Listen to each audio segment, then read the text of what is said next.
So a little over a week ago, I reviewed the HP ENVY X360 15-inch. It came with an AMD processor. It was good, but I didn't love it because of the display they're using. It was a pretty poor display.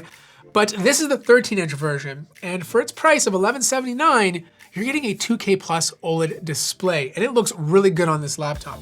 Now personally, I prefer this form factor, a 13-inch laptop. Even though the display is smaller, it's just a lot easier to carry, it's lighter, and it's better for travel. HP is using a magnesium alloy with a bunch of ocean-bound plastics to help save the environment, and overall, the quality and feel to it feels pretty good. Now this is the bluer model. It does get a lot of fingerprints on the chassis. The top lid is a little bit flexible, but it's not terrible. You have the HP logo in the middle.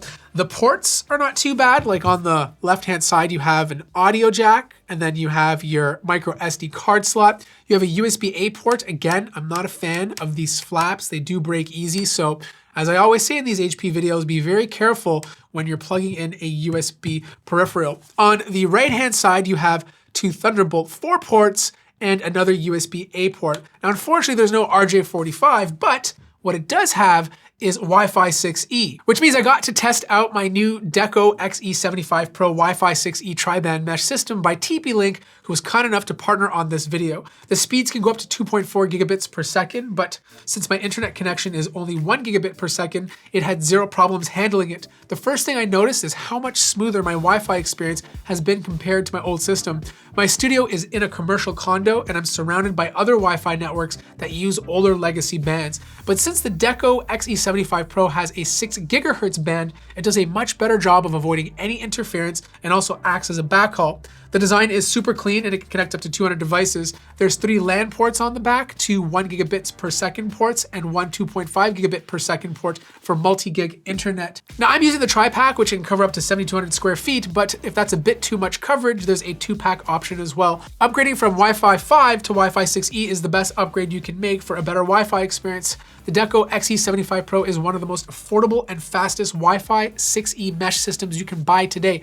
Right now, you can get up to $100 off until October 16th. Links will be in the description down below. Now, opening up the laptop is tough with one hand because this is a convertible, like the display can flip 360 degrees, which means they have to be a little bit more stringent on the hinge, make it a bit more stiff since it's going to be constantly being open. The one thing I noticed right away is that the hinge quality on the 13-inch model is better than the 15-inch version because the display is not as big, so there's just less wobble when you open it up. In fact, the wobble on this display is very comparable to a normal clamshell laptop, so I was quite impressed when I opened up this display. The keyboard is very comfortable to type on. It's a little bit mushy in the middle, but the keys feel fantastic. There's a nice click sound to it, which I always appreciate. It's good travel distance, and I had zero issues getting used to typing on it. You have a nice quick shortcut key to the HP Command Center if you want to quickly put it in performance or quiet mode, but you can also do things like use camera features that, lighten up your face a bit better by creating this like ring on the screen that uses white light and also adjust the exposure. The trackpad is right in the middle. It feels very comfortable to use. It's very accurate, so no complaints there. And the sticker placement is actually good for once. Now, the 2880 by 1800 OLED display looks absolutely gorgeous. It is using a glass panel, so it can be a little bit reflective depending on the light scenario. Brightness is pretty good. Color accuracy is obviously fantastic. Contrast ratios are through the roof. Overall, a great panel to look at. There is a bit of PWM flicker. It is 60 Hertz, but that PWM flicker doesn't kick in until about 40% and lower.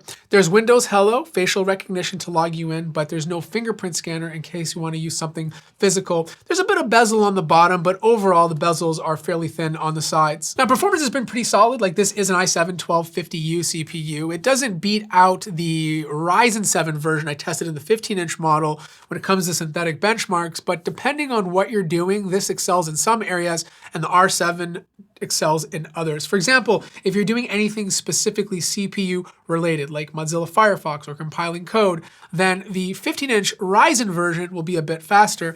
But if you're doing any sort of video editing or creative work, mostly video editing, where it needs to use that integrated GPU, then the 13-inch i7-1260U is the better option. Now, if you're just doing general productivity, it really doesn't make a difference which processor you go with. They both feel equally fast. Fan noise on this is really good. Right now I have it on performance mode, and that gets up to about 43 to 45 decibels, but if you put it on balanced or quiet mode, you can get the fan noise to go down below 40. Heat management is also fantastic. I had no issues. It does obviously power throttle when the CPU gets a bit too hot. Clock speeds tend to stay a bit higher on the 15-inch model just due to the bigger chassis, but the 13-inch version performs very well for everyday tasks. Now, it does have 2 speakers on the bottom. It sounds good, but obviously not as good as front-firing speakers, but everything was nice and clear, and there was no distortion at max volume. Now, internally, not much is upgradable. You do have a swappable NVMe SSD and a swappable Wi-Fi 6E card. RAM is soldered onto the motherboard. You have 1 copper heat pipe to cool the CPU and integrated GPU, plus a 66 watt-hour battery that gave me pretty good battery life. Honestly, for the price, $1179, I think this is a pretty good deal. Not only do you get a 2880 by 1800 OLED display, but you also get the pen included in the box. I think the build quality is slightly better than the 15-inch version just because the hinges do a better job on a 13-inch display.